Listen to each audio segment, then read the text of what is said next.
In southern India, in the vibrant city of Mysuru, called the cultural heart of Karnataka, stands a palace that seems to glow with legend. Mysore Palace, also known as the Amba Vilas Palace. By day, its domes and arches shine under the sun. But at night, when thousands of lights outline every tower and balcony, the palace looks like something from a dreamland illuminated crown rising from the city. Mysore Palace is not just one of India's most famous royal residences. It is a symbol of dynasty, tradition, art, and power, and a place where history still feels alive. It has witnessed royal ceremonies, colonial influence, political change, and the endurance of Indian culture through centuries of transformation. This is the story of Mysore Palace, the shining jewel of the Wadiyar kings. The kingdom of Mysore. To understand the palace, we must first understand the kingdom behind it. For centuries, the kingdom of Mysore played a major role in South Indian history. It was a powerful state, shaped by military strength, economic strategy, and cultural richness. Over time, Mysore became known for silk, sandalwood, architecture, and royal patronage of arts.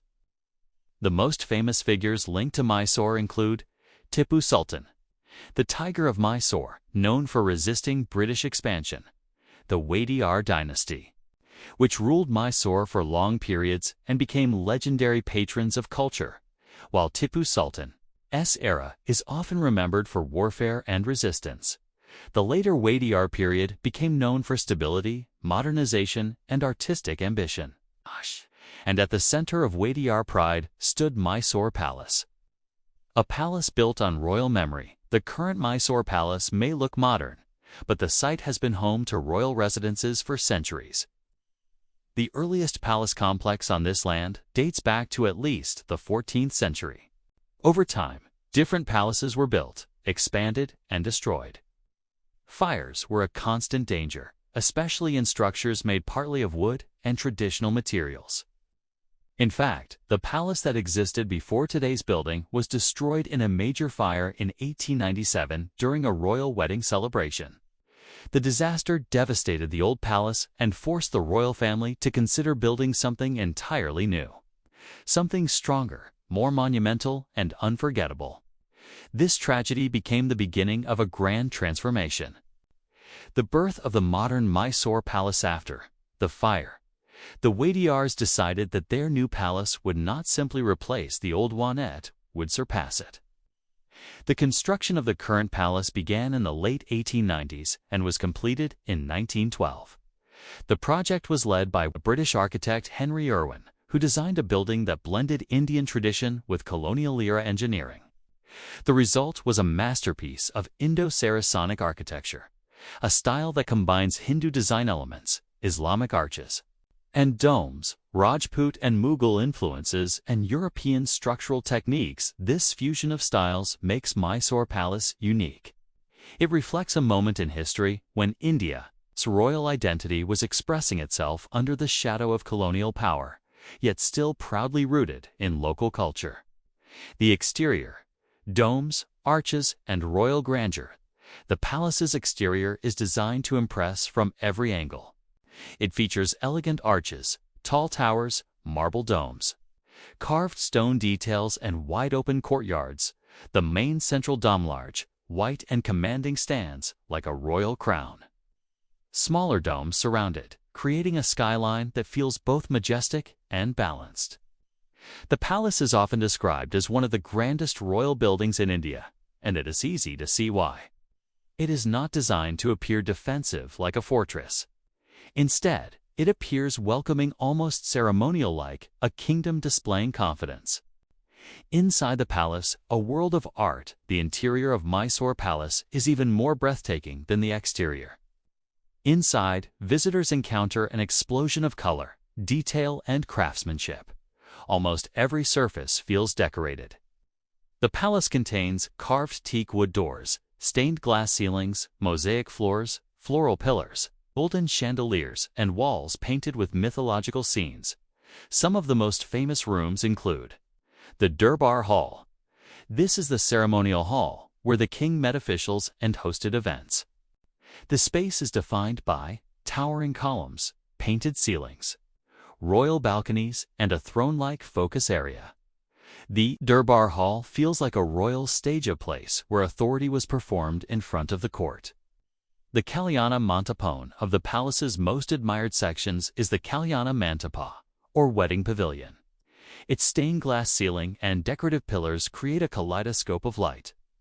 The room represents celebration, luxury, and artistic imagination. The private apartments beyond ceremony, the palace also housed private royal life. Bedrooms, dining spaces, and corridors reveal how the Wadiyars lived surrounded by luxury but guided by tradition. Symbolism and spiritual meaning. Mysore Palace is not only about beauty, it's filled with symbolism. The palace is dedicated in spirit to goddess Chamundeshwari, a powerful local deity associated with protection and victory. The city itself, Mysuru, is strongly linked to Chamundeshwari, and the nearby Chamundashi Hills are an important pilgrimage site. For the Wadiyar rulers, royal authority was closely tied to divine blessing. Festivals, temple rituals, and traditions reinforce the idea that the king ruled not only by political power, but through spiritual legitimacy. This connection becomes especially visible during Mysore's most famous celebration, Dasara. Dasara, the festival of royal power. There is one time when Mysore Palace becomes the center of India's attention.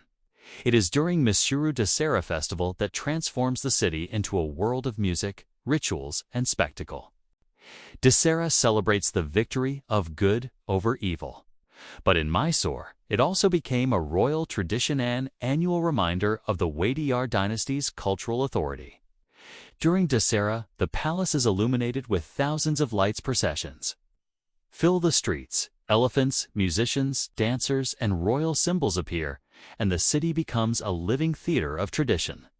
Most iconic event is the Jambu Savari, a grand procession where a decorated elephant carries a golden throne-like structure. At night, Mysore Palace shines like a glowing monument, often described as one of the most beautiful illuminated palaces in the world. Colonial influence and the Wadiyar strategy. Mysore Palace also tells a deeper political story. During the British colonial era, many Indian kingdoms survived as princely states. Mysore was one of the most important. The Wadiyars maintained their royal status, but they operated within British influence. Yet the Wadiyars were not passive. They modernized Mysore: infrastructure, education, industries, public development. This modernization helped Mysore gain a reputation as one of the best-managed princely states in India. The palace therefore represents both tradition and transition, royal culture surviving inside a changing political world. Mysore Palace today, after India gained independence in 1947 and princely states were integrated into the Indian Union, Mysore Palace became part of the nation's heritage. The Wadiyar family still has a connection to the palace, but today it primarily serves as a cultural monument. Millions of visitors come every year to experience its architecture, its art, its royal history. Its festival atmosphere. The palace is especially popular at night during illumination, when it becomes a symbol not only of royal glory, but of Mysore's living culture. The shining legacy of Mysore Palace is not just a beautiful building. It is a story written in stone, glass, and light. It represents the memory of kings, the endurance of tradition, the merging of artistic worlds, and a city that still celebrates its heritage proudly. When you stand before Mysore Palace, especially at night, to understand why it continues to capture the imagination. It is not just history. It is a living symbol of India's royal past and cultural brilliance. Mysore Palace remains what it has always been, a crown of light shining above a kingdom of memory.